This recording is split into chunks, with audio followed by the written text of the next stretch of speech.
Un amor que refleje el Evangelio, temblor en mis manos, la conciencia de mis limitaciones y el peso del texto frente a mí. Así me sentí hace años cuando leí el pasaje 1 de Timoteo 1 del 5 al 11, y en aquel entonces no imaginaba cuánto me acompañarían estas palabras a lo largo de mi vida. Ahora puedo decir que sigue siendo intensamente actual para la iglesia de hoy, si acaso más urgente que nunca. El telos de la enseñanza pastoral, en 1 Timoteo, encontramos una de las declaraciones más penetrantes del apóstol Pablo sobre el propósito de la enseñanza cristiana. Pero el propósito de nuestra instrucción es el amor, nacido de un corazón puro, de una buena conciencia y de una fe sincera. 1 Timoteo 1:5. En una época, la suya y la nuestra, marcada por debates interminables, obsesiones doctrinales sin fruto visible y una cultura que trivializa el pecado en nombre de la gracia, estas palabras nos devuelven al centro. El fin de la instrucción cristiana no es producir grandes cabezas, sino corazones transformados. Pablo escribe a Timoteo en un contexto pastoral concreto. Algunos en Éfeso se habían desviado hacia la vana palabrería, deseando ser maestros de la ley sin entender realmente lo que afirmaban con tanta seguridad. Nota que la falsa enseñanza no siempre se presenta como abierta herejía. A veces se disfraza de celo doctrinal. Sin embargo, cuando la enseñanza pierde de vista su propósito, el amor que brota de una vida regenerada termina en especulación, orgullo espiritual y esterilidad práctica. El apóstol Pablo usa una palabra clave, fin, telos. No se refiere simplemente a una conclusión cronológica, sino a una meta, a un propósito, a un objetivo intencional. La instrucción apostólica y pastoral tiene dirección. No es un ejercicio académico abstracto.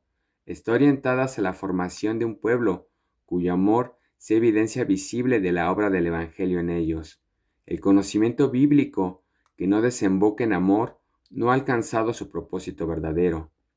Este amor no es sentimentalismo superficial.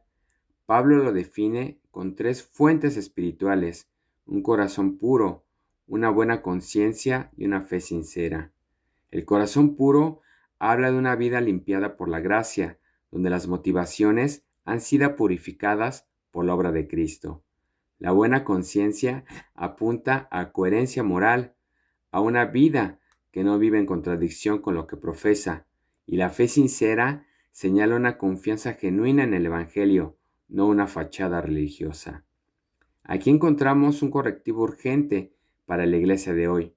Podemos tener acceso a una riqueza teológica sin precedentes, libros, conferencias, seminarios y demás.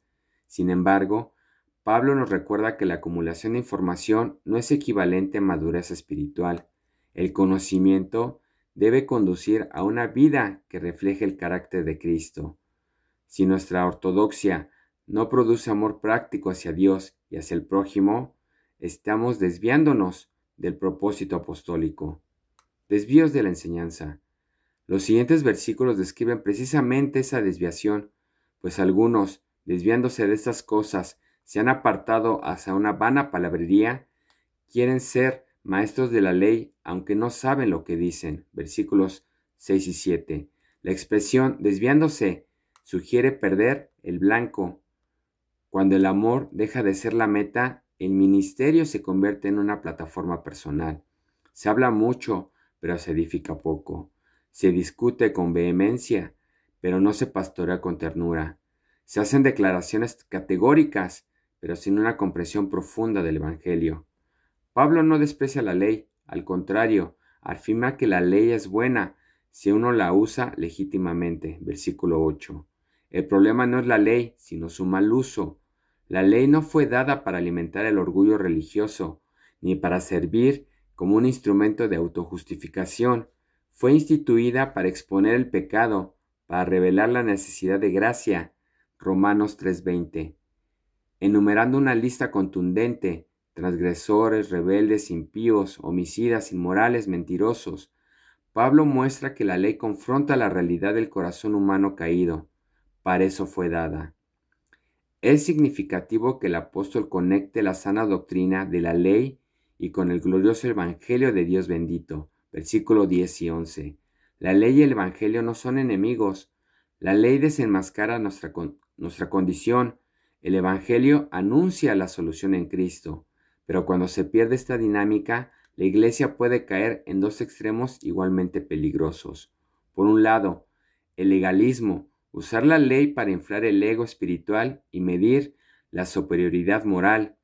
Este enfoque produce dureza, juicio implacable y falta de compasión.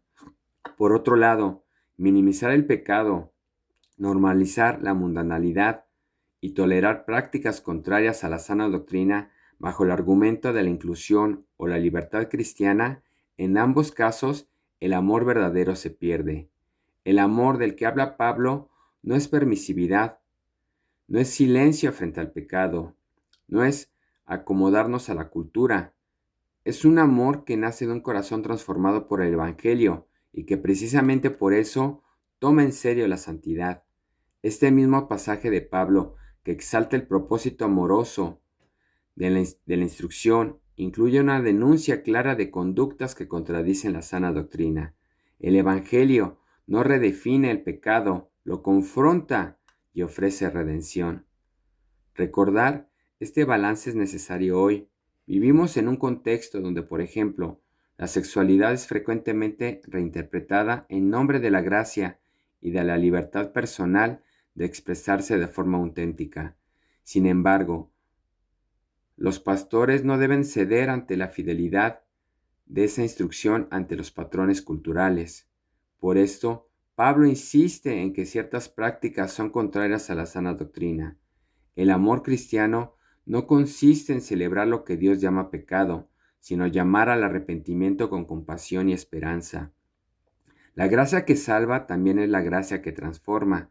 La frase final del pasaje es profundamente teológica, según el glorioso Evangelio de Dios bendito que me ha sido encomendado. Versículo 11. El estándar para evaluar la enseñanza y la práctica no es la aceptación cultural ni la popularidad ministerial, sino el Evangelio glorioso. Ese Evangelio revela la santidad de Dios, la gravedad del pecado y la suficiencia de Cristo. Y cuando es recibido con fe sincera, produce corazones nuevos, verdad y amor. El llamado de Pablo a Timoteo sigue vigente para pastores y líderes hoy, como para todos los creyentes. Debemos preguntarnos, ¿hacia dónde está apuntando nuestra enseñanza? ¿Estamos formando personas que aman más a Dios y al prójimo o simplemente individuos capaces de ganar discusiones teológicas? La predicación produce humildad, pureza, coherencia moral o alimenta el orgullo intelectual. El verdadero conocimiento bíblico siempre desemboca en acción. El Evangelio no fue dado para ser archivado en la mente, sino para encarnarse en la vida diaria. El amor, que surge de un corazón puro, se expresa en servicio sacrificial. La buena conciencia se traduce en integridad, aun cuando nadie nos ve. La fe sincera se manifiesta en obediencia perseverante en medio de la presión de la cultura. En última instancia, 1 Timoteo 1, 5 al 11, nos recuerda que la iglesia no está llamada a elegir entre verdad y amor.